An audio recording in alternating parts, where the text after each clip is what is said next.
Kanya-kanya tayong paraan na pagluluto ng laing. Kaya naman, i-share ko sa inyo paano ako magluto ng masarap na laing. Dahil nagre-request si Ma'am Jenna, tara, simulan na natin. So yan guys, pinagsama ko yung laman ng baboy at saka yung taba. Ayan yung magandang kombinasyon pag nagluto kayo ng laing. Ayan. Kailangan guys, maprito-prito muna natin itong ating baboy. Ayan, nagmamantika na siya. Hindi ko nilagyan ng mantika guys. Kusang dilita yung mantika niya. Yan din ang paggigisahan natin.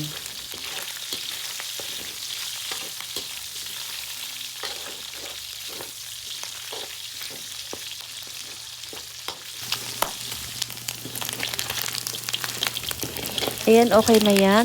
Hahanguin ko na. Magtitira ako ng kaunti guys. Hanguin ko na yung iba para mamaya pang toppings natin.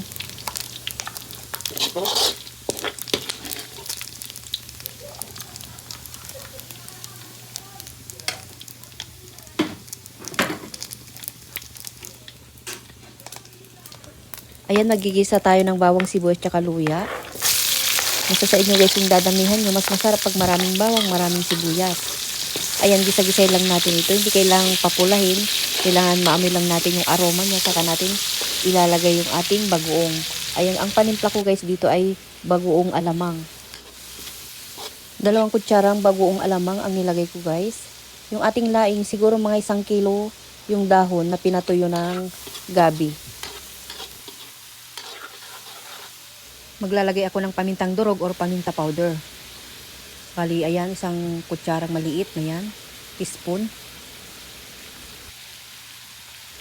Ito guys, yung sikreto ko paano ako magluto ng laing. Ayan, i-reveal ko na yan guys. Walang cut-cut yan.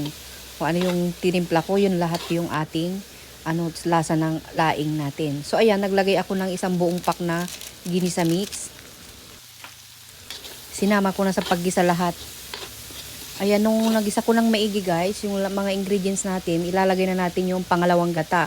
Ito yung pangalawang gata guys. Yung ginamit kong niyog ay 4 na piraso, yung tagpo 45. 4 yan dahil syempre kailangan nagmamantika yung ating laing. Ayan, pakuluan natin ito. Tapos ito naman yung ating laing na tuyo na to guys. Yan. Unti-unti ko na siyang ilalagay guys kasi kumukulo na yung gata natin. Baka mamaya magiging ano naman na yan. Ayan, ilalagay ko na.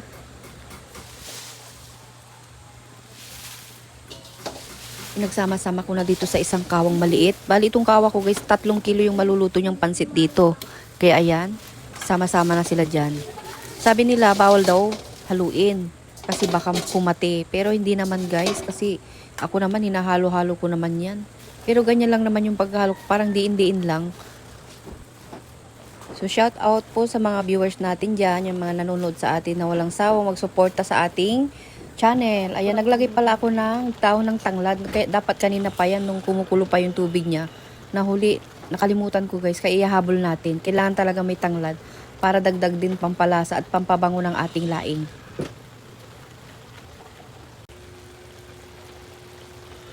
Ayan, maglalagay ako ng chili oil para pampaanghang. Wala na ako kasing sili guys na yung kulay red. Kaya na yung chili oil na lang pinangtimpla ko na para umanghang. Tapos may siling green din ako dito, naglagay din tayo. Gaganahan ka lalong kumain kasi pag maraming sili or maanghang. Ayan, kung hindi ka naman mahilig magsili, wag mo lang lagyan. Ayan, optional lang po itong paglalagay ng sili. Yung timpla na ito guys, saktong-sakto lang dun sa aking 2 kutsarang alamang. Ayan, tsaka 1 pack na ginisa mix.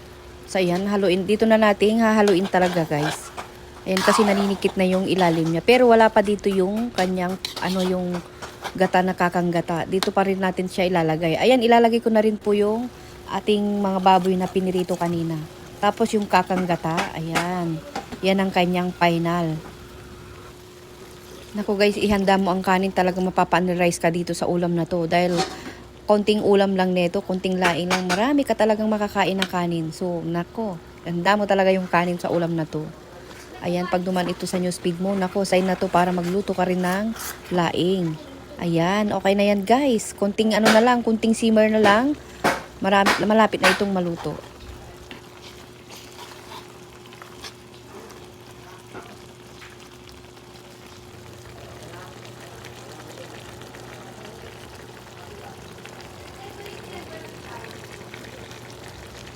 So hanggang dito na lang po. Marami pong salamat sa inyong panonood.